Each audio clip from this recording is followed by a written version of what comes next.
ఆయన ఉచితమైన కృపను బట్టి ఈ మధ్యాహ్న కాల సమయంలో మీతో మాట్లాడుతూ ఉన్నాడు. ప్రభు యొక్క చిత్తాన్ని, ప్రేమను, ఆయన ప్రేమమయుడు, కృపామయుడు, దయామయుడు, భూమి కొరకు వర్షాన్ని సిద్ధపరచువాడు ఆయన. భూమి కొరకు వర్షాన్ని సిద్ధపరచువాడు ఆయన. 147వ కీర్తన గ్రంథము 8వ వచనం తీయండి. 147:8. 147:8. 147:8. ఆయన ఆకాశమును మేఘములతో కప్పువాడు, భూమి కొరకు వర్షము సిద్ధపరచువాడు, పర్వతముల మీద గడ్డి మొలిపించువాడు. స్తోత్రం, హల్లెలూయా. ప్రియులారా, ప్రభు మాట్లాడుతూ ఉన్నాడు. ఆయన భూమి కోసము వర్షము సిద్ధపరచువాడు, పర్వతముల మీద గడ్డి మొలిపించువాడు ఆయన. ఆకాశాన్ని మేఘాలతో కప్పువాడు కూడా ఆయన. స్తోత్రం, హల్లెలూయా. వర్షము, వర్షము అంటే నీటిని ఆవిరిగా మార్చబడి ఎండ వేడిమి ద్వారా ఈ ఆవిరి పైకి వెళ్ళిపోయి మేఘాలుగా ఏర్పడి మేఘాలు చల్లబడ్డప్పుడు వర్షంగా కురుస్తుంది. స్తోత్రం, హల్లెలూయా. ఈ ఆకాశం నుండి కురిసే వర్షం సముద్రాలలో, నదుల్లోనూ ఉన్న నీరు ఎండ వేడిమికి ఆవిరిగా మారి పైకి వెళ్ళి మేఘాలుగా ఏర్పడతాం. ఆ బాక్స్ కొంచెం ఆ పట్ల కింద పెట్టేసి అంతా నేను పెట్టు, చివరి పెట్టు బాక్స్, మధ్యలో బాక్స్ అంటే అది కాదు, అది మధ్యలో బాక్స్ కదా, మధ్యలో అది అర్థం చివరి మంచి మీద పెట్టు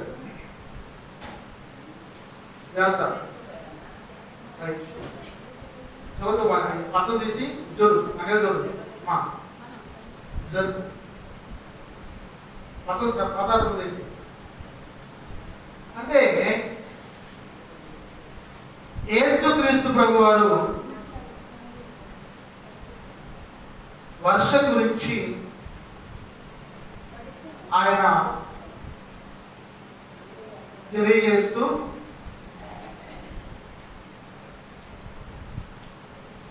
గుండె చెందిన వారిని బాగు చేయవాడు ఆయన, వారి గాయములను కట్టువాడు కూడా ఆయన.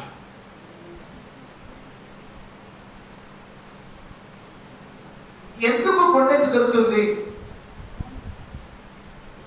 అంటే, అయ్యా భూమిని దున్నాం, ఇతరులు తీసుకొచ్చాం, జూన్ నెల అయిపోతా ఉంది, పత్తి వేయాలి, నువ్వులు వేయాలి, పెసర వేయాలి, మినువేయాలి, మరి కానీ వర్షం లేదయ్యా. ఒకవేళ మేము ఆ ఇత్తనాలు చదివితే అవి పెద్ద కింద పడి కులిపోతాయి, అవిసిపోతాయి, అక్షయములు తినేసి వాటిని పాడు చేసేస్తాయి, ఆ మొక్క మొలవదయ్యా. అందుకే ఇప్పటికి మా భూమికి 10 ఎకరాలు ఉంది, ఎకరానికి 10,000 ఖర్చు పెట్టి ₹1,00,000 నష్టపోయి ఉన్నాను, ఏమైతే అర్థం కాదని చెప్పి గుండె చెదిరి బాధపడతాం.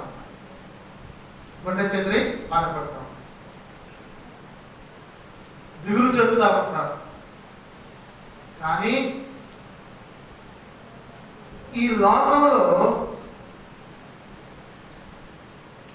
ఆకాశాన్ని మేఘాలతో కప్పేవాడు ఆయన. ఆకాశాన్ని మేఘాలతో కప్పేవాడు ఆయన.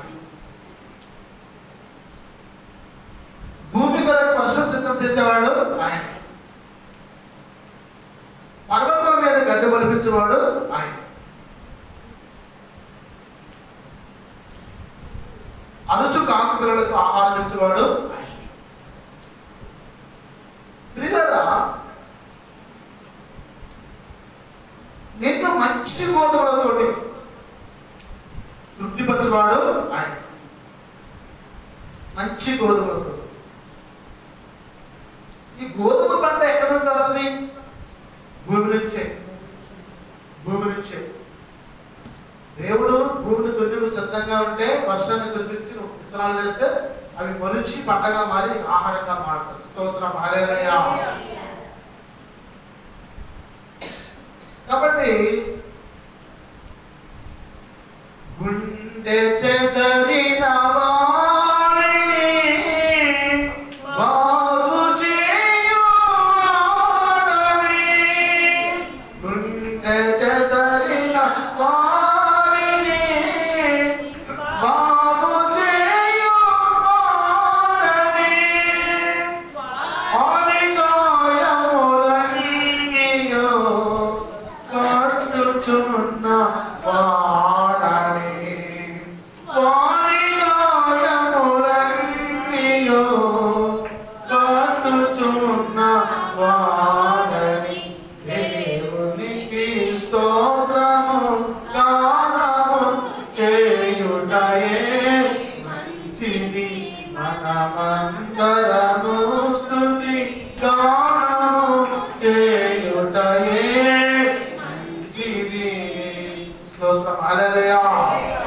కాబట్టి నా పిల్లల నోవాహు కాలంలో కనుక ప్రచండమైన వర్షం భూమి కురిసినాడు.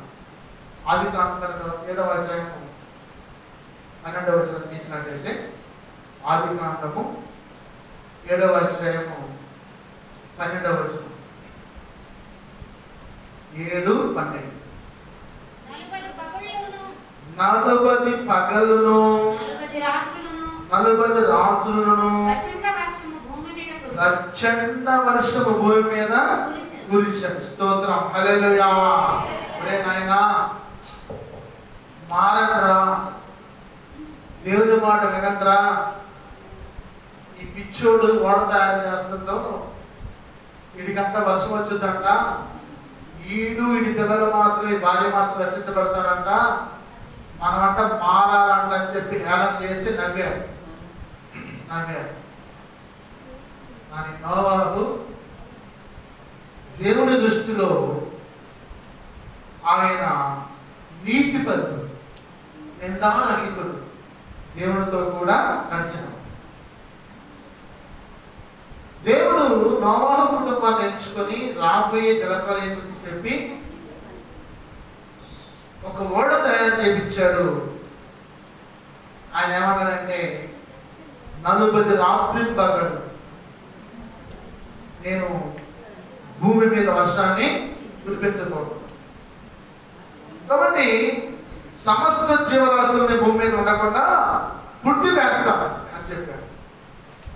ఈ మాటని నోవాహు ప్రకటించాడు. ప్రకటిస్తే వాళ్ళు అంటారు, ఈ పిచ్చోడికి పిచ్చెక్కింది, దేవుడు పిచ్చెక్కిందికి, అది భారతదేశానికి ఓడ తయారు చేస్తున్నాడు అని చెప్పి వాళ్ళందరూ కూడా ఆయన్ని ఎత్తిపొడిశారు. కానీ దేవుని మాటకు లోబడి జలప్రలయం వచ్చినప్పుడు 600 సంవత్సరాల వయసు కలిగిన వాడు నోవాహు. ఎంత వయసు అంటే 600 సంవత్సరాలు. 600 సంవత్సరాల వయసులో ముసలాయన అబ్రహాం 10 సంవత్సరాలు వస్తేనే, అయ్యా ఇంకేం పిల్లలు ఇష్టం నాకు, అంతా నా భార్య 90 అయింది, నేనేమో 100 అయ్యా, ఇంకెక్కడ పెడతారయ్యా అని చెప్పి పిచ్చివాడ. నేను తలుసుకుంటే ఈ రాళ్లతోటి నేను మాట్లాడించగలను. స్తోత్రం, హల్లెలూయా.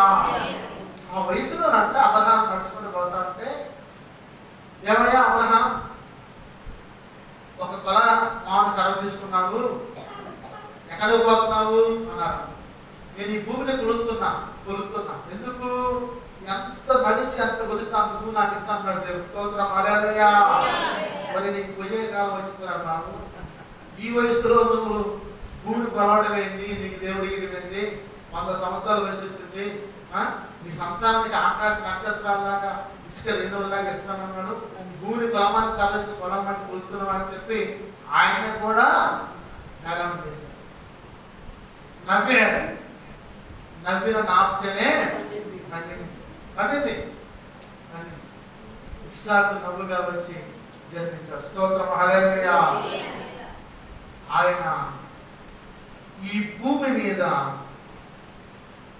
ప్రచండమైన వర్షాన్ని కురిపించి 40 రాత్రులు 40 పగళ్ళు ఆయన కురిపించిన తర్వాత 24వ వచనంలో 150 దినముల వరకు నీళ్లు భూమి మీద ప్రచండంగా రాబడాను.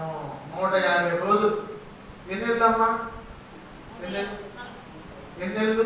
150 రోజులు అంటే 5 నెలలు. 5 మూడు 15. 150 రోజులు. 5 నెలలు ఉన్నాయి అక్కడ నీళ్ళు భూమి మీద. 40 రాత్రుల వరకు చూసి నీళ్లు పోవాలంటే ఎన్ని నెలలు పట్టింది? 5 నెలలు పట్టింది. 150 రోజులు పట్టింది. భూమిలో పీక్కోవాలి అంటే జలమలై మొత్తం కూడా ఏం లేదు. మొత్తం నీళ్ళు లేదు. 7 నిమిషం నీళ్ళు లేదు. ఇక నీటిమయం అయిపోయింది. ప్రవాహం అయిపోయింది. పిల్లల ఆదికాండము 8వ అధ్యాయము 2వ వచనంలో ప్రభు మాట్లాడుతున్నాడు. అగాధ జలముల ఊటలను ఆకాశపు తూములను మోయబడను. ఆకాశం నుండి కురియుచున్న ప్రచండ వర్షం నిలిచిపోయి. స్తోత్రం హల్లెలూయా. 150 రోజుల తర్వాత ఆ ప్రచండమైన వర్షం ఆ యొక్క అగాధ జలాలకి ఇంకిపోయి వర్షం తగ్గింది. ప్రభు మాట్లాడుతూ ఉన్నాడు. భూమి కొరకు వర్షాన్ని సిద్ధపరచువాడు ఆయన. మంచి గోధుమలతో తృప్తిపరచువాడు ఆయన. అరుసు కాకులకు ఆహారం ఇచ్చేవాడు ఆయన. గుండె చెందిన వారిని బాగు చేయవాడు ఆయన. అప్రియులారా, లేవికాండము 26వ అధ్యాయము 4వ వచనం 104వ పేజీ. లేవికాండ 26:4 104 పేజ్. 104 పేజ్. మీ వర్షాకాలంలో మీకు వర్షం ఇచ్చేదను. మీ భూమి పంటల నిచ్చు మీ భూమి పంటలు నిచ్చును. మీ పొలముల చెట్లు ఫలించును. మీ ద్రాక్ష పండ్ల కాలం వరకు మీరు నూర్పు సాగుతున్నను. మీరు తృప్తిగా భుజించి మీ దేశంలో నిర్భయముగా నివసించదు. స్తోత్రం హల్లెలూయా. ఇక్కడ ఇఫ్ అన్నాడు. ఇఫ్ అంటే ఒక కండిషన్. ఇంగ్లీష్లో ఇఫ్ అంటే ఇఫ్ అంటే కండిషన్. ఇఫ్ అన్నాడు. ఇఫ్ అంటే 26వ అధ్యాయం 1వ వచనం అంటాడు, మీరు విగ్రహం చేసుకునకూడదు. చెక్కిన ప్రతిమ కానీ బొమ్మలు కానీ నిలువ పెట్టకూడదు. మీరు విగ్రహమును చేసుకునకూడదు. నేను మన హైదరాబాద్ వెళ్ళాను గురువారం. దాడు కొడుకు విగ్రహాలు తయారు చేస్తున్నారు. పెద్ద విగ్రహాలు తయారు చేస్తున్నారు. అందరికి ఎక్కువ తయారు చేస్తున్నాడు. దేవుడు ఏమంటున్నాడు? మీరు విగ్రహములను చేసుకొనకూడదు. మనం అదే చేస్తాం. ఏం చేయొద్దంటే చెక్కిన ప్రతిభలను కానీ, మరి మమ్మల్ని ఏం చేస్తున్నారు? మట్టితోటి చెక్కుతున్నారు. నిలువ పెట్టకూడదు. వాటిని తీసుకొచ్చి నిలబెడతారు.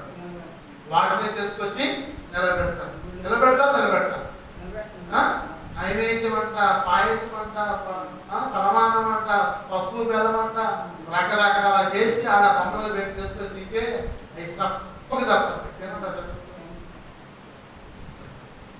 సప్పు? ఎందుకంటే ఆల్రెడీ ఆ శక్తులు పీల్చేసుకుంటాడు, ఆ దయ్యం శక్తులు పీల్చేసుకుంటారు. ఆ మాంసం కానీ ఆ పలహారం కానీ పీల్చేసుకుంటే సయ్యి సామాన్య ఆహారం తింటాం. రుచి పశువులు, రుచి పశువులు నీకెంత తెలిసేయగలరా? నాకు తెలుసు, నాకు తెలుసు.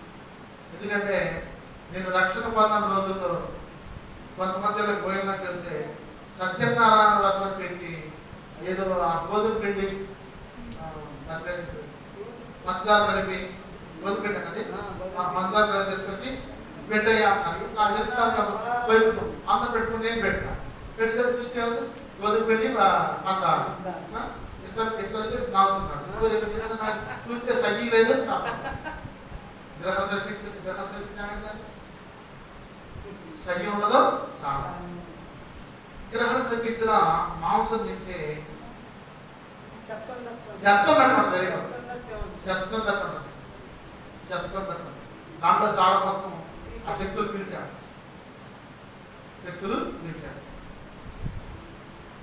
నిర్జీవమైన ఆహారం, నిర్జీవమైన ఆహారాన్ని భుజిస్తాం. నిర్జీవమైన ఆహారం, దాంట్లో జీవం లేదు, జీవం లేదు. ప్రభు అంటున్నాడు, మీరు సాగిల బిడ్డకు ఏదో ఒక రూపము చెక్కబడిన రాజుని మీ దేశంలో నిలపకూడదు. ఏమన్నారు మీరు? అసలు వాటిని తీసుకొచ్చి పెట్టి వాళ్ళైతే ఇది ఉండకూడదు, ఇది పెట్టారు, దాన్ని దాన్ని పెట్టారు. ఇది పెట్టేసరికి స్టోరీ చెప్పారు. ఇది పెట్టేసరికి ఈ లోపల వాళ్ళు పుట్టుబడి ఆ పంట జాగ్రత్త కట్ట తీసుకొచ్చి సూర్యులో పెట్టారు, కట్ట తీసుకొచ్చి సూర్యులో పెట్టారు. మంచి ఎండాకాలం గాలి పడుతుంది. ఆ సూర్యులో జరుగుతుంది గుప్పరు అంటారు సార్, మొత్తం కాలిపోయింది. మామూడు పవర్ఫుల్ రోడ్ చూసినవా, ఇది గాలిపోయింది అంటారు. మామూడు పవర్ఫుల్ రోడ్ చూసినవా, ఇది గాలిపోయింది అన్నారు. నేను మా దేవుడు ఇంకా పవర్ఫుల్, మీకంటే ఎత్తులు ఎక్కుతున్నా చెప్పా. స్తోత్రం హల్లెలూయా. మీ మీద కూర్చొని వాక్యం చెప్తున్నా చెప్పా. స్తోత్రం హల్లెలూయా. మీ తొలకాయ మీద కూర్చొని వాక్యం చెప్తా, వాళ్ళ తొలకాయ మీద కూర్చొని వాక్యం చెబుతున్నాను. చూసాను వచ్చినట్టదే మొదటి వచ్చింది. మధ్యాహ్నం మంచి అంటే అప్పుడు 3 వచ్చింది. రమేష్ మాత్రంలో ఎట్లా మనం ఫోటో పెట్టినాము. వరదగా వస్తే రామాయణం చెప్పండి. నైట్ నాకు వేరే ప్రోగ్రామ్ ఉంటుందో పగలొస్తా ఫోన్ చేసి వచ్చింది. వచ్చే కాలేజ్ చేయించుకోవచ్చు. ఇంత ఎత్తు మందిలో ఇంత పెద్ద మందిలో ఎప్పుడు లేకున్నా దేవుడు లేకుండా నేను చేస్తాను. స్తోత్రం హల్లెలూయా. అది ఎప్పుడు వచ్చిందంటే పాడుతున్నప్పుడు వచ్చింది. పాడుతున్నప్పుడు చూసి ఇట్లా ఉంటే బాగా చూసి పాటలోకి వచ్చింది. అప్పుడు చూసి ఇంత పెద్ద మంది సుందరంగా ఉంది, ఎప్పుడు కట్టారన్నా నేను దేవుడు కట్టింది. స్తోత్రం హల్లెలూయా. ఆమెకి ఈ స్టోరీ అంతా తెలియదు, దేవుడు చేసిన అద్భుతాలు. కాబట్టి నీ దేవుడైన యెహోవాను నీ పూర్ణ హృదయంతో, నీ పూర్ణాత్మతో, నీ పూర్ణ శక్తితో సేవించు. ప్రభు మాట్లాడుతున్నాడు, ఏదో ఒక రూపంగా చెక్కబడిన రాజును మీరు మీ దేశంలో నిలుపకూడదు.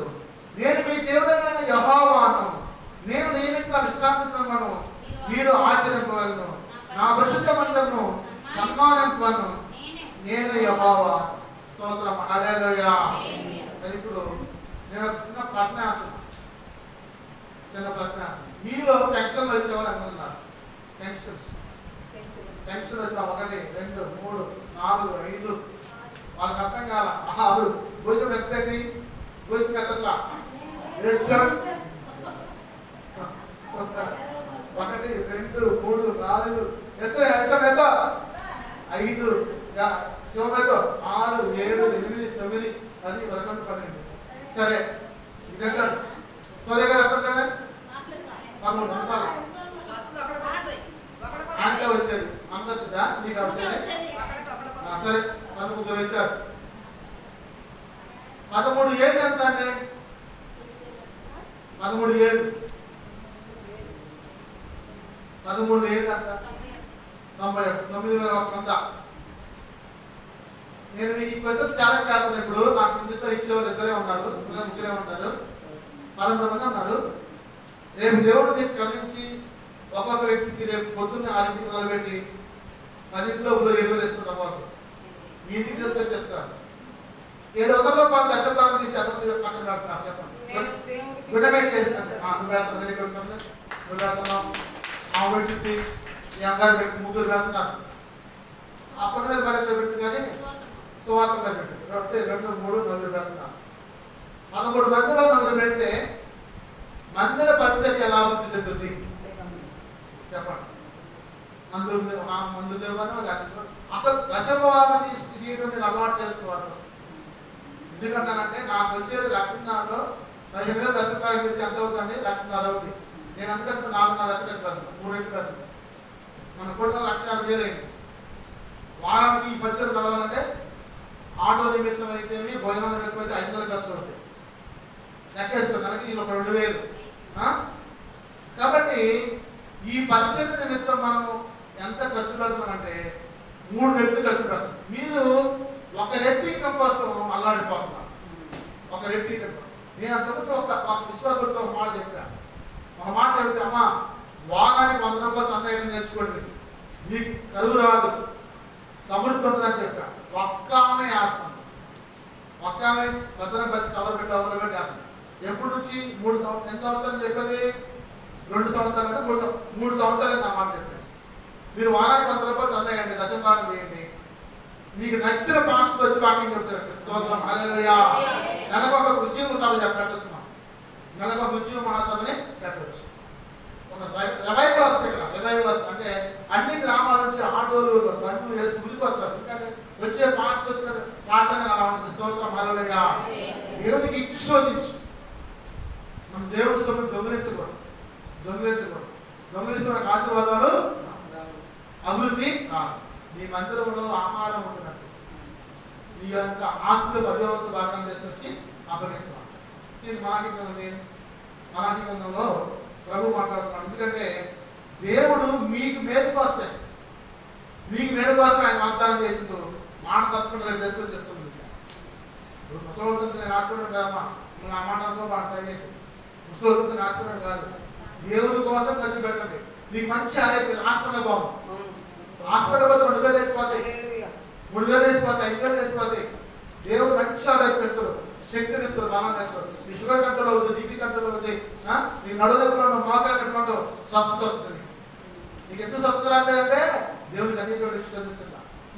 కాబట్టి ప్రభు మాట్లాడుతున్నాడు. యేసు మరి చూడండి, ఇక్కడ మలాకీ గ్రంథంలో దేవుని యొక్క పరిశుద్ధ గ్రంథం నుంచి మీరు రాష్ట్రంలో 3:7 మీ పితరుల నాటి నుండి మీరు నా కట్టడలను గైకొనక వాటిని త్రోసివేసి అయితే మీరు నా తట్టు తిరిగిన యెడల నేను మీ తట్టు తిరుగుతున్నానని సైన్యములకు అధిపతి యెహోవా సెలవిక. స్తోత్రం, హల్లెలూయా. మీరు దేవుని తట్టు తిరగాలి, అప్పుడు దేవుడు మీ తట్టు తిరుగుతాడు. చూడండి, ప్రభు మాట్లాడుతున్నారు. ఆయన ప్రతి విషయంలో కూడా మీరు దేని విషయంలో చదవ, మీరు దేని విషయంలో తిరుగుతుమని మీరందరూ. మానవుడు దేవుని యొక్క దొంగిలునా. ఏమంటే అసలు దేవుడు అంటే ఒకడో పలకడో మాట్లాడడం, ఆయన మంది అంటారంటే అసలు దొంగిలునా అన్నాడు అని అన్నాడు. చదవండి. అయితే మీరు నా యొక్క దొంగిలించిరి. దేని విషయంలో మేము మీ యొక్క దొంగిలించమని మీరందరూ 10వ భాగమును ప్రతిష్టార్పణలను ఈయక దొంగిలించిరి. చాలా చూసారా? 10వ భాగాన్ని, 10వ భాగాన్ని ప్రభువుకి కూడా దొంగిలిస్తారంట. ఇప్పుడు నాకు ఒక 3 లక్షలు వచ్చిందండి, గవర్నమెంట్ సహాయము లేకపోతే ఆదాయం వచ్చింది. ఎంత తీయాలి? 10 భాగం నేను వెరీ గుడ్ కదా. నీ చేతులు రాదు, 3,000 తెచ్చేస్తున్నాను. ఎంత చేయాలి? 30,000 చేయాలి. కానీ ఎంత చెప్తున్నావు? 3,000 తెచ్చేస్తున్నావు.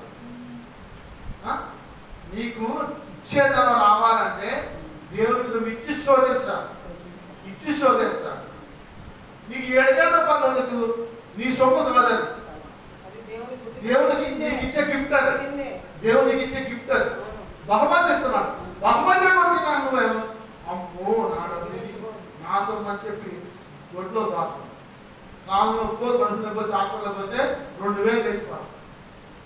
చూడండి, ఆయనకి 700 రూపాయలు శోధించు. మంచి ఆహారం, మంచి ఆరోగ్యము, నిద్ర కూడా రాత్రి తెలుసా? నిద్ర అవ్వడం, ఆరోగ్యం ఇచ్చి సహాయం అవన్నీ దేవుడు ఇచ్చేది. నువ్వు డబ్బులు పెట్టాలని నిద్ర కూడా దేవుడు ఇచ్చేదే, తగ్గకపోతే దేవుడు ఇచ్చేదే. కాబట్టి దేవుడికి ఇచ్చి శోధించమని చెప్తే నువ్వేం చేస్తున్నావు అంటే సత్యమయ్యాను. అమ్మా భూషమ్మా 700 రూపాయలు తీస్తే హాస్పిటల్ వాళ్ళకు దేవుడికి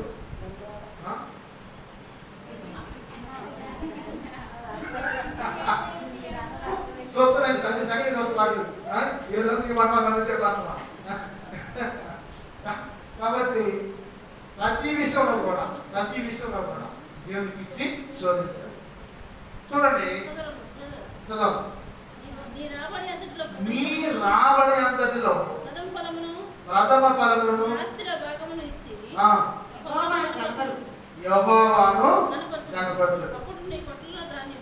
అప్పుడు నీ కొట్లలో ధాన్యం సమృద్ధిగా ఉన్న. స్తోత్రం, హల్లెలూయా. చూసారా, ఆయన అంటున్నాడు, మీరు ఈ జనులందరూ నా యొక్క దొంగలుతూనే ఉన్నారు. మీరు శాపగ్రస్తులై ఉన్నారు. మీరు శాపగ్రస్తులై దశమభాగం తీయకుండా ఎప్పుడైతే దాచిపెట్టలో శాపం వచ్చుతాం. ఎందుకంటే వచ్చిన డబ్బుని కొడుకో కాళ్ళు లాగేసి ఉంటారు. మళ్ళా యథారాగా వాడు రాకున్నాడు మామూలు పండుగ కానీ తనాలి కొట్టులో పడే మొత్తం రాడు. ఏమంటే నీ ధనాన్ని దేవుడు దీవించాలంటే ప్రభువుకి ఇచ్చి శోధించు. నెలాఖరుదా కూడా నీ దమ అయిపోవాలి సమృద్ధిగా. కానీ నీ డబ్బులు ఎవరు ఇచ్చినా కానీ అకౌంట్ చేస్తారండి. గుర్తుంచుకోండి, వాళ్ళు ఇచ్చినా కానీ వడ్డీ కానీ హాస్పిటల్ 5 రూపాయలు వడ్డీ అమ్మా, 5 చెప్తానమ్మా, 3 రూపాయలు వడ్డీ అమ్మా, 5 చెప్తానమ్మా, 2 రూపాయలు అమ్మా ఇస్తానని చెప్పి ఇచ్చేవాడుకోండి అకౌంట్ చేస్తారు. ప్రభువుకి ఇచ్చి శోధించాలి. ప్రభు మాట్లాడుతున్నాడు. చూడండి, మీరు ఈ నిర్లందరూ నా యొక్క దొంగలితులై ఉన్నారు. మీరు శాపగ్రస్తులై ఉన్నారు. నా మందిరంలో ఆహారం వండినట్లు 10వ భాగం అంతా మీరు నా మందిరం నిధులకి తీసుకుని రండి. స్తోత్రం, హల్లెలూయా. ఎప్పుడైనా మీరు అర్థం చేసుకోండి, చర్చిలో ఆహారం సమృద్ధిగా ఉండాలి. నీకు కరువు వచ్చినా కానీ నువ్వు చర్చిలో వచ్చి భోజనం చేసి పడుతున్నట్ట నియమా నీకు ఉండాలి. స్తోత్రం, హల్లెలూయా. నేను అనేది ఏంటంటే, నీ ఇంట్లో కరువు వచ్చి క్రమం ఉండలేదు. అవసరమైతే వచ్చి చర్చిలో పడుకునే స్థితి నీకు రావాలి. ఇక్కడ ఆహారం సమృద్ధి ఉండాలి, ధాన్యం ఉండాలి, ధనం ఉండాలి, పప్పు ఉండాలి, ఉప్పు ఉండాలి, మొత్తం ఉండాలి. దానికోసం నువ్వు ప్రతి దాంట్లో తీసుకెళ్ళి వాళ్ళని డబ్బులే కాదు, ఈ యొక్క బియ్యంలో కూడా ఉదయం కూడా మాట్లాడుకు ఒకటి తీసి దాచిపెట్టాలి. ఉప్పు, పప్పు, కారం మొత్తం కూడా లక్ష దేవుడు తీసి చూడించు. అప్పుడు దేవుడి కుటుంబాన్ని చూడండి. మీరు నన్ను శోధించిన కదా, నేను ఆకాశపు వాకిళ్లను విప్పి స్తోత్రం, హల్లెలూయా. దీన్ని చేసి శోధించు. కరువురా ఆకాశపు వాకిళ్లను విప్పి, ఆకాశపు కన్ను తెలిసి రక్త జాలంతా నీకు ఇవ్వబడి పెట్టాలంట. ఏంటి అది ఏమంటే ఆరోగ్యం, ఆహారం జరగడం, పంట పండించడం, భూమి పంట నాశనం, పురుగులు గర్జించడం, ఇవన్నీ దేవుడు చేస్తాడు. చూడండి, రాశాడు. సైన్యములకు అధిపతియగు యెహోవా సెలవిచ్చుచున్నాడు, నీ పంటను తినివే పురుగులను నేను గద్దించెదను. అవి నీ భూమి పంటను నాశనము చేయును. నీ ద్రాక్ష చెట్లు అకాల ఫలములను రాల్పకుండాని సైన్యములకు యెహోవా యెహోవా సెలవిచ్చుచున్నాడు. అప్పుడు ఆనందమైన దేశంలో మీరు నివసింతురు కనుక అన్యజనులందరూ మిమ్మును ధన్యులందరని సైన్యములకు అధిపతి యెహోవా సెలవిచ్చుచున్నాడు. స్తోత్రం హల్లెలూయా. చూసారా, ప్రభువుకి ఇచ్చి శోధిస్తానంట, నీ పంట తెలిసి బుద్ధులు గర్జిస్తారంట. క్రీడ రాకుండా ఆ క్రిమి కీటకాలను ఆయన గర్జిస్తారు. ఆరోగ్యం ఇస్తారంట, కరువు రాలేదంట, ఆనందంగా జీవిస్తామంట, సంతోషంగా జీవిస్తామంట. ఎందుకంటే ఈ ఒక్క పనినే శోధిస్తున్నాను, ఈ ఒక్క పనినే శోధించు, నేను జీవిస్తాను చెప్పంటే మనగా ఉన్నాం. అమ్మో 7 అంటారంట, ఎంతమంది ఇచ్చారు, 20 మంది ఇచ్చారమ్మా, 14 లేనియా, ఈ లెక్కలు అర్థం, ఈ లెక్కలు అర్థం. నీ రూపాయి అనేది ప్రభు సేవ కోసం ఖర్చు పెట్టబడేది కనుక ఎవరు తీసుకుని వాడుతున్న డబ్బు కాదు. ఒకసారి ఆలోచించారు, మొన్న ఇద్దరే వచ్చారు, 250 రూపాయలు ఖర్చు పెట్టి సేవ తెలుసా. ఇద్దరే బుధవారం ప్రార్థన చేస్తే మేము నా పనిగా ఇద్దరే వచ్చారు. వాళ్ళు అన్నారు, అయ్యారు ఇద్దరు రమ్మంటారా వద్దంటారా, నీకు రావాలని పెట్టడానికి నీ యొక్క మనస్సాక్షి ఆగమని చెబుతున్నాను, రావాలంట వచ్చేవాడు. చూసా, అంటే ఆ దీవెన వాళ్ళకే కుమరించబడతారు, ఆ దీవెన వాళ్ళకే కుమరించుతారు. కాబట్టి ఇక్కడ ప్రతిది కూడా, ప్రతి పైసా సేవ కోసం ఖర్చు పెట్టేది దేవుని అర్పించబడతాం. స్తోత్రం హల్లెలూయా. ప్రభు మాట్లాడుతూ ఉన్నాడు. మరి ఆయన ద్వితీయోపదేశకాండం 11వ అధ్యాయం 2వ వచనం. ద్వితీయోపదేశకాండం 11వ అధ్యాయము 2వ వచనం. Page number 155 155. అది ఆకాశ వర్ష జలము త్రాగు, అది నీ దేవుడైన యెహోవా లక్ష్యపెట్టు దేశము, నీ దేవుడైన యెహోవా కన్నులు సంవత్సరాలు మొదలుకొని సంవత్సరాంతం వరకు ఎల్లప్పుడూ దాని మీద ఉండు. స్తోత్రం హల్లెలూయా. చూసారా, నీవు దేవునికి ఇచ్చి శోధిస్తే సంవత్సరాలు మొదలుకొని సంవత్సరాంతం వరకు మంచి వర్షాన్ని ఇచ్చి పోషించే దేవుడును. కానీ మనమేం చేస్తున్నాం, కానీ ఏమంటున్నాం అంటే ఇక్కడ 9వ వచనం చదువు, యెహోవా వారిని వారి సంతానమును దయచేసినని నీ పితరులతో ప్రమాణం చేసిన దేశమున అనగా ప్రవహించు దేశమున మీరు దీర్ఘాయుష్మంతులగునట్లు నేను ఈ దినమున మీకు ఆజ్ఞాపించు ఆజ్ఞలన్నిటిని మీరు గైకొనవలెను. మీరు స్వాధీనపరచుకొను దేశము మీరు బయలుదేరి వచ్చిన ఐగుప్తు దేశము వంటిది కాదు. ఐగుప్తు దేశం వంటిది కాదు. చూసారా, పాలు తేనె ప్రవహించే దేశం అది. అక్కడ వర్షం కరువు రాదు, పంట కరువు రాదు, పాలు తేనె ప్రవహిస్తూ ఉంటాయి, సమృద్ధిగా పాలిస్తూ ఉంటాయి గేదెలు, ఎక్కడ పెట్టినా తేనె ఉంటాయి. తేనె అని బ్రెడ్ మిల్క్ మొత్తం కూడా సమృద్ధిగా ఉంటుంది. ప్రభు మాట్లాడుతున్నాడు, దీర్ఘాయుష్మంతులు అవుతారంట. ఆ మనుషులంట ఆ దేశంలో చూసినప్పుడు ఒక్కొక్క 7 అడుగులు 8 అడుగులు 9 అడుగులు ఉన్నారు. వాళ్ళని చూసి ఇశ్రాయేలీయులు అదురుకొని వచ్చారంట, భయపడిపోయి వచ్చి, వాహము మేము బావయ్యా ఒక కూడా ఎంత బాగా చెప్తున్నాడు, అంత చూస్తాడు అంత అంత బలాయిగా ఉన్నారని చెప్పంటే యెహోషువ అంటాడు, లేదయ్యా లేదు, మన దేవుడు గొప్ప విడిచిపెట్టేవాడు కాదు. నేను యుద్ధం చేస్తుంటే నా రక్షణ ఉండి తండ్రి ఇచ్చింది, నాకు నమ్మకం ఉంది, రా అని చెప్పి బయలుదేరి యెహోషువ కాలేజీ మాత్రమే బయటకు వచ్చాడు. నేతాలు మొత్తం గడుచుకొని పారిపోయాడు. ఇద్దరే ఎంత జయించి దేశాన్ని అప్పగించారు. కాబట్టి ప్రభు మాట్లాడుతున్నట్టుగా మరి మీరు అక్కడ నీవు విత్తనములను విత్తి కూర తోటలను నీరు కట్టినట్లు నీ కాళ్ళతో నీరు కట్టింది. హల్లెలూయా. కాళ్ళతో నీరు కడతారా, కూర తోటలో పంటలు వేసి కాళ్ళతో డ్రిప్ ఇరిగేషన్ అని చెప్పి ఇన్స్టాలేషన్ చేసి పెట్టుకున్నాం. డ్రిప్ ఇరిగేషన్ అంటే సన్న పైకి వేస్తారు పొలాలు, తోటలు వేసారు, నీళ్ళు వదులుతారు. నీళ్ళు వదిలినప్పుడు అవి తుంపర్లాగా పడతాం. అసలు వాళ్ళు ఎంత తిరుగుతారు అంటే భూమి మీద మట్టి పరిస్థితి. ఏ భూమి? ఇసుక మీద మట్టి పరిస్థితి. మంట పెట్టుకున్నారు.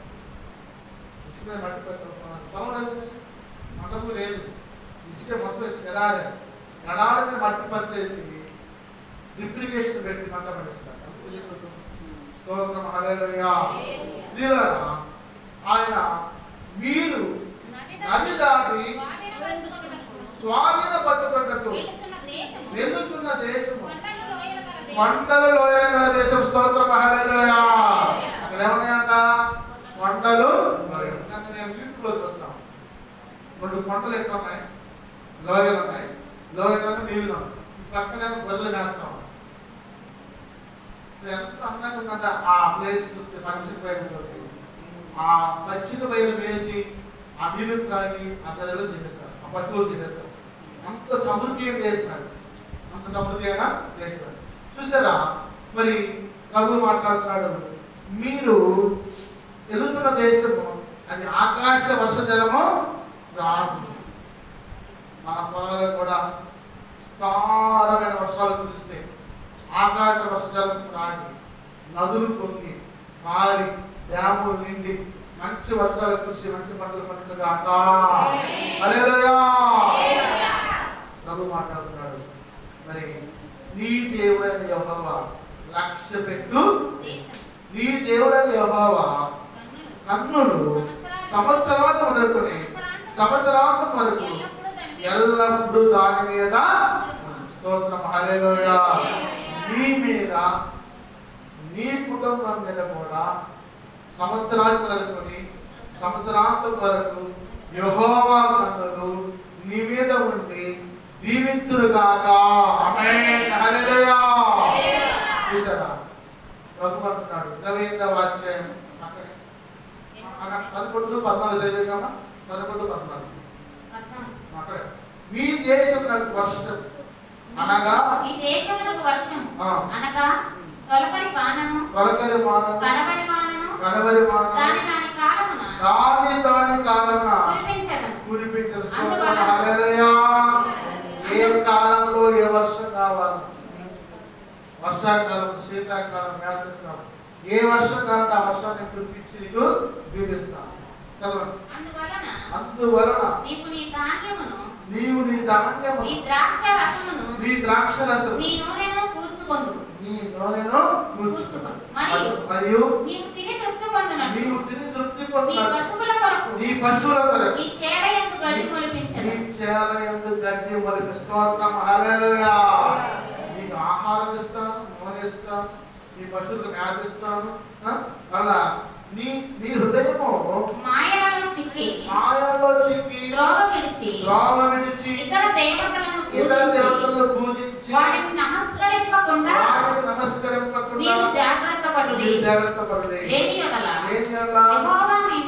యెహోవా మీ మీద కోపపడి ఆకాశమును మూసివేయి. చూసారా? ప్రభు పాపం లేకుండా విగ్రహాలకు పూజ చేయకుండా ఆయన కత్తికి ప్రార్థన చేస్తే విస్తారమైన వర్షిస్తారు. ఆ పద్ధతి లేకుండా విగ్రహాలు తిరిగితే ఆకాశాన్ని మూసివేస్తారు. ప్రభువా మీరు ఆకాశం తెరవమని చెప్పి ప్రార్థన చేయాలి. కాబట్టి ద్వితీయోపదేశకాండము 28:12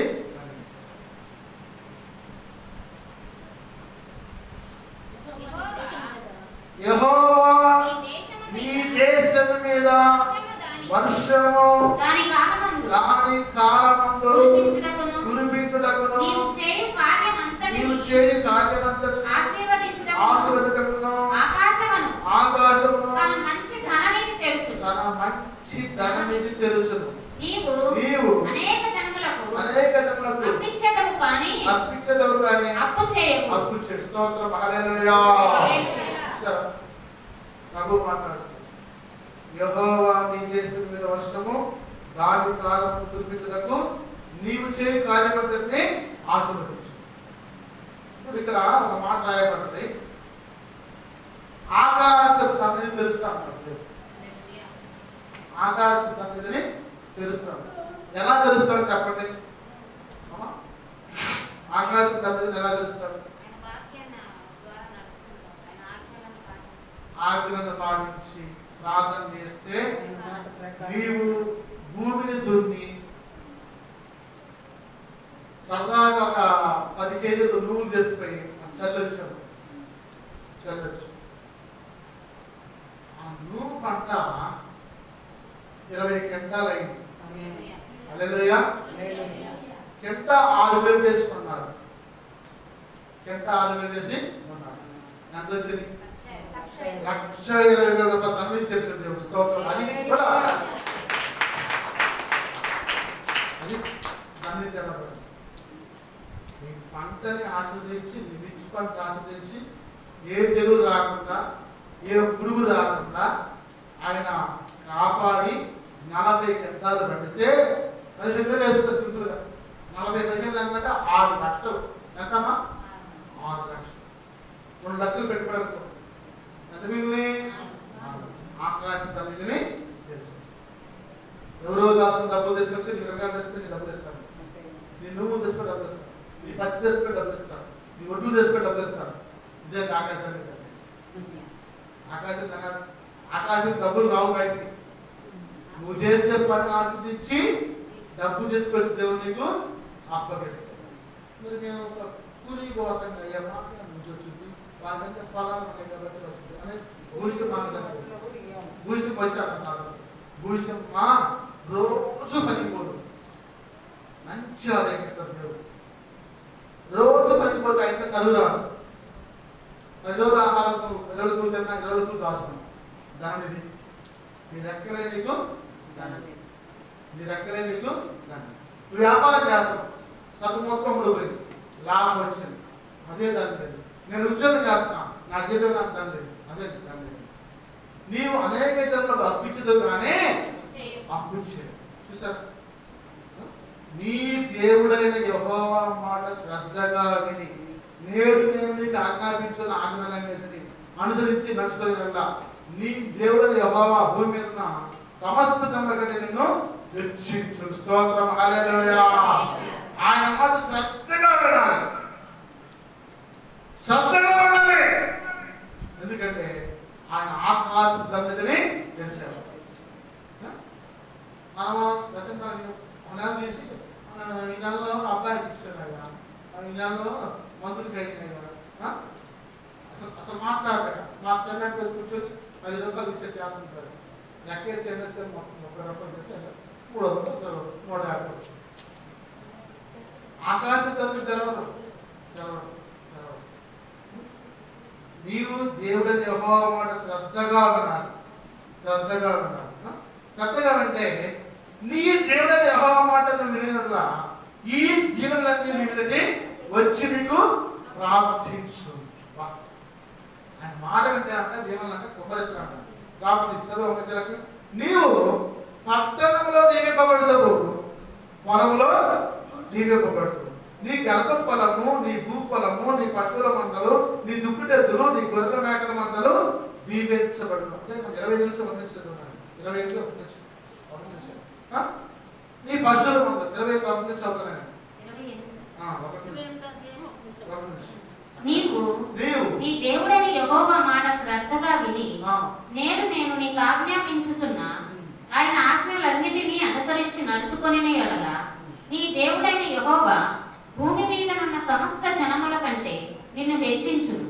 నీ దేవుడైన యెహోవా మాట వినిన యెడల ఈ దీవెనలన్నీ నీ మీదకు వచ్చి నీకు ప్రాప్తించును. నీవు పట్టణములలో దీవించబడదు, పొలములో దీవించబడదు. నీ గర్భఫలము, నీ భూఫలము, నీ పశువుల మందలు, నీ దుక్కిటెద్దులు, నీ గొర్రె మేకల మందలు దీవింపబడదు.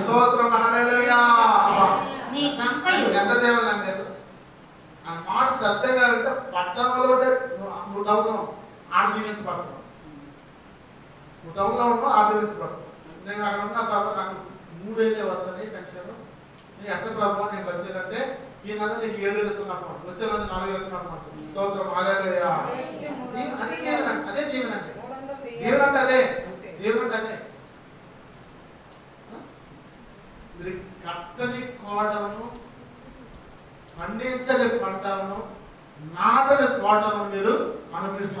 స్తోత్రం హల్లెలూయా. ఎత్తని తోటలో కలిసిస్తారు, నాటని తోటలో కలిసి అక్కడ తింటారు.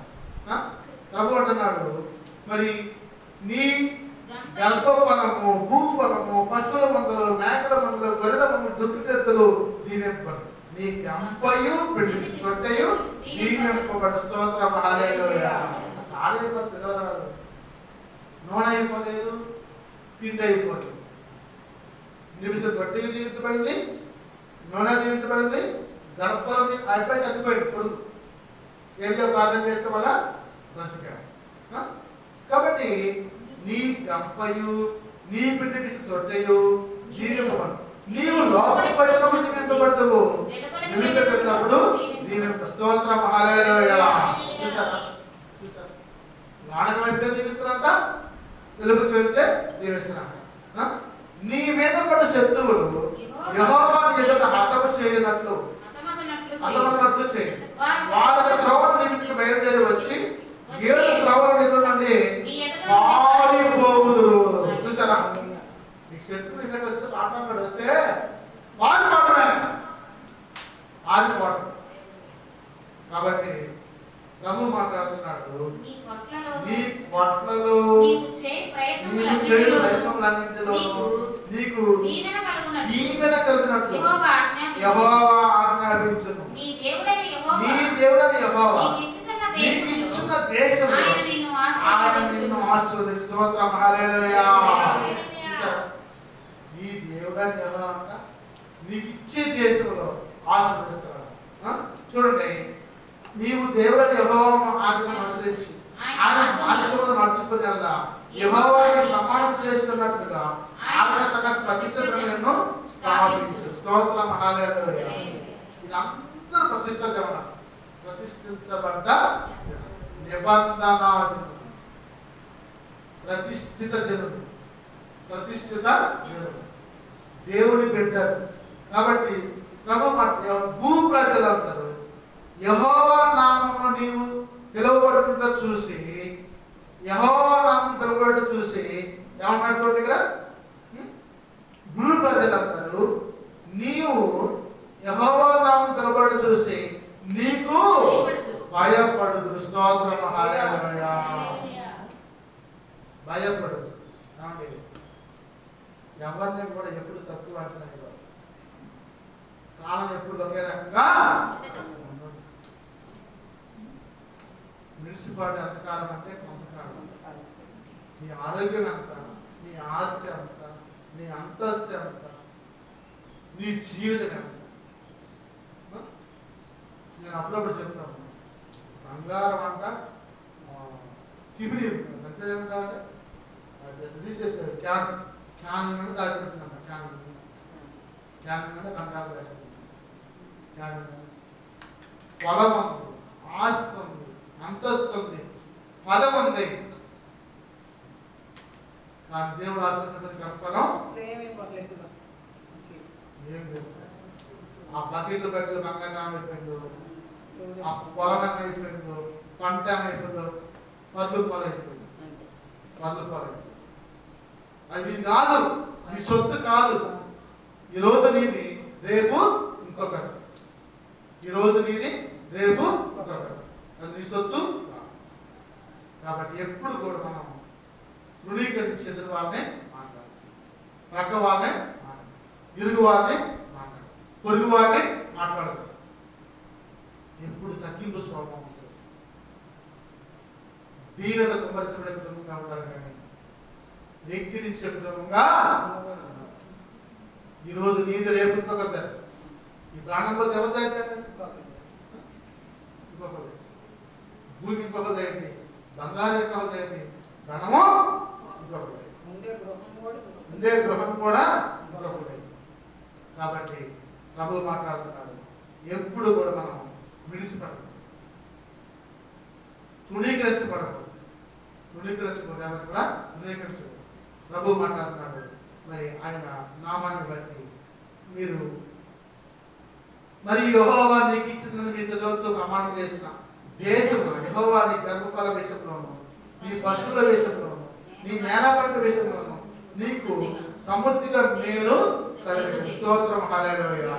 నేల పంట అంటే నేల పంట. నేల పంట అంటే ఏంటమ్మా? భూమి మీద పండే పంట. వరి, పత్తి, మిర్చి, నువ్వులు, ఏ పంట వేసినా నేల పంట. నేల పంట నేల పంట. మన ఇంట్లో ఆయన ఏం చేసినందుకు ఒక వంగ చెట్టు వంగపాలు వేసింది. వంకాయ చెట్టు వేస్తే ఆ చెట్టు అంతా రోజు కేజీ కాస్తున్నారు. రోజు కేజీ. నిన్న కాసాను, మళ్ళీ కేజీ వచ్చింది చూడండి. రోజు కేజీ. వారానికి 10 కేజీలు కాస్తున్నారు. నీ నేల పంట ఒక చెట్టే, ఒక చెట్టు ఫలం ఎక్కువ. నీ ఇంట్లో కూడా అటువంటి తీవ్ర దేవుడు నీకు ఇవ్వాలి. నేను మాట చెప్తున్నాను, అప్పటికప్పుడు చెట్టు అంతా కోసి కూరంతో తింటే భలే ఉంటుంది. ఆ టేస్టే వేరు. ఆ టేస్టే కొట్లో తెచ్చి చాలా టేస్ట్ ఉంటాం. మందు కొడతారు వాళ్ళు, కరెక్ట్. మందు కొడతారు వాళ్ళు. ఆ పంట కోసుకొని తింటే నువ్వు ఉప్పు కారం ఆ టేస్ట్ కూడా పెట్టా చాలు. మసాలా కూడా అవసరం, అంత టేస్ట్ ఉంటుంది. నీ నేల పంట వేస్తుంది, నీ భూ పంట వేస్తుంది. ప్రభు నిన్ను నిలుస్తాడు.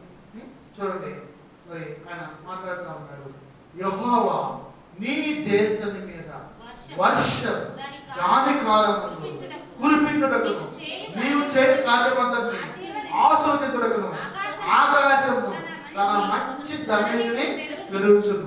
నీవు అనేక విధములకు అప్పించలేవు కానీ అప్పు చేయవు. స్తోత్రం హల్లెలూయా. ఏం బాబాయ్ డబ్బులు నువ్వు అమ్మారా, కష్టలు అమ్మారా, నిన్నులు అమ్మారా? ఎన్ని నెలలు పంటాలి? 3 నెలలు పంట. 3 నెలలకు డబ్బులు వచ్చాను. 3 నెలలకి డబ్బులు వచ్చాను. నేను ఈ సంవత్సరం వేయలేకపోయిన సంవత్సరం వేసాను. బెండ తోట వేస్తే లాస్ట్కి ఈ కరెంట్ తోట కట్ చేశాను. కాస్త బాగా అంటే అప్పుడు రేట్ వచ్చింది 60 రూపాయలు, 50 రూపాయలు, 50 రూపాయలు. అప్పుడు రేట్ వచ్చింది. అప్పుడు రేట్ వస్తే అసలు ఆ నీళ్ళు కనబట్టయితే డబ్బులే డబ్బులు. అప్పుడైతే నాకు రోజు 2000, 3000 చేసిపోతాను. డబ్బులే డబ్బులు. ఇవి డబ్బులు అవుతాయి. కాబట్టి కష్టపడే వాళ్ళకి ఎప్పుడైతే ఆదాయం ఉంటుంది. ఇది అవతల వేయలేదు. కాబట్టి మనం ఎప్పుడు ఖాళీ కొనకూడదు. నేను అసలు లేకుండా 2 మంది ఉంటే వాటిని దున్ని చేసి గోగులు దగ్గర గోగులు దగ్గర ఎండాకాలం మొత్తం గోగులు అంటారు. గోగులు అంటారు. మీకు పంపించాను. రెండకాయలు అయితే మీకు లాస్ట్లో తలా 10 కేజీలు దగ్గర పంపించాను. బస్తా పంపించాం, బస్తా పంపించాం అందరికీ నిలబడుతున్నాను. కాబట్టి ప్రతి విషయంలో కూడా మీ నేల పంట విషయంలో కానీ భూ పంట విషయంలో కానీ దేవుడి వల్లనే విశ్వాసం శ్రద్ధగా అంటున్నారు. శ్రద్ధగా ఏ పని మంచుకుంటాం ఆ పని దేవుడు నాకు ఇచ్చారు మనస్ఫూర్తున్నాము. అదే దేవుడు దీపిస్తాడు. ఇక్కడ మట్టి పెట్టుకోమా, అదే బంగారం అయితే మట్టి పెట్టుకో, దేవుడు దాన్నే బంగారం. స్తోత్రం హల్లెలూయా. దేవుని యొక్క కృపండి ఆశీర్వాదం. మళ్ళీ అంటున్నా చూడండి, ఇక్కడ నీవు అనేక విధములకు అప్పించదవు కానీ అప్పు. స్తోత్రం హల్లెలూయా. అమ్మన్నది నేను ఎప్పుడు అప్పుల్లో ఉండి ఉంటాను. మతపరంగా అప్పుల్లో ఉంటే ప్రభు నాకు అప్పులు సంబంధించి అప్పు చేస్తుంటే లాస్ట్లో నాకు ఇచ్చిన ఆన్లైన్ అప్పిస్తున్నా కానీ అప్పు చేయలేదు. స్తోత్రం హల్లెలూయా. కొద్ది చేతి దానాన్ని దేవుడు ఆశీర్వదించాడు. కొద్దిగా ఆశీర్వదించాడు. ఆమె ఎంతైతే అమ్మాలనుకుందో అంత డబ్బు పోయింది. అంటే అమ్మాలనుకుందా ఆ కొద్ది డబ్బే పోయింది, ఆ దుప్పటి డబ్బే పోయింది. దేవుడు హల్లెలూయా. ఎంతోమంది అవసరాలను ఆదుకుంటాం, ఎంతోమంది అవసరాన్ని ఒడ్డెక్కిస్తాం. కాబట్టి ప్రభు అంటున్నాడు, దేవుడు చూసుకున్నాడు. నేను మీకు ఆజ్ఞాపించిన మాటలన్నీ దేని విషయంలోనూ కుడికి కానీ ఎడమకు కానీ తొలగి అన్ని దేవతలను అనుసరింపటి వాటిని పూజింపట్టు నొన్న ఎడల నీవు నడుచుకోవాలని నేను నీకు ఆజ్ఞాపించున్న ఈ దేవుని యెహోవా ఆజ్ఞను విని వాటిని అనుసరించి గైకొనెడల యెహోవా నిన్ను తలగా నియమించరు కానీ వాటగా నియమింపడు. స్తోత్రం హల్లెలూయా. తలగా వస్తున్నాడు. ప్రభువును మాత్రం నమ్ముకో, అన్ని దేవతల విగ్రహాన్ని నమ్ముకొని పూజ చేస్తే శాపాలు వస్తాయి. ఆ శాపాల కింద చదువుత మీరు తట్టుకోలేదు. అంత భయంకరమైన శాపం అనుకుంది. ఆయన అంత మంచి దేవుడు ఇచ్చాడో కింద నువ్వు ఆ పని చేస్తే అంత బయట శాంతాలు ఇచ్చింది ఇంటిలో చదువుకునే అర్థమైంది చదువుకుంటేనే షేక్ అవుతాం భయం వేస్తాం. దాన్ని బట్టి భయం కలిగి కూడా ఉంటారు. అది ఇంకోసారి చెప్తారు భయం కలిగి ఉండేటట్టు కూడా తెలుసుకోవాలి. చెప్పాలి ఇంకోసారి చెప్పాలి. రసంగా వేయకపోతే ఎటువంటి పరిస్థితి వస్తుందంటే ఇంకోసారి చెప్పాలి. చూసారా మరి ఆయన మాట్లాడుతున్నాడు నువ్వు పైవాడుగా ఉండు కానీ కింద వాడవిగా ఉండవు. స్తోత్రం హల్లెలూయా. ఎప్పుడు పైవాడిగా ఉంటారు, కింద వాడిగా ఉండదు. భయపడుతున్నారమ్మా, భయపడుతున్నారు. నేను ముందు కదా పైకి నీ ప్రార్థన నీ పరిస్థితులను మార్చి ఈ ప్రార్థనని దేవునికి శోధించు, శ్రద్ధగా ఆయన మాట విను. అప్పుడు దేవుడు నిన్ను దేవుని మాట దీవించిన దాకా వర్ష గురించి సంగతి చెప్పారు. దేవుని చెప్పిన నేను బుధవారం కదా చెప్తాను. బుధవారం అందరు రండి, ఇద్దరు కదా వచ్చారు అందరు విన్నా విధమా ప్రార్థన చేసి వచ్చాడు. స్తోత్రం స్తోత్రం స్తోత్రం. పరిశుద్ధుడు ఆయేస్తున్నాను. ఎప్పుడు తండ్రి నీ వాక్యం ద్వారా మాట్లాడుతున్నాను. భూమి కొరకు వర్షం సిద్ధం చేయబడుతుంది. మేఘము తండ్రి ఆయన కప్పువాడు ఆయన పంట పండించేవాడు నేను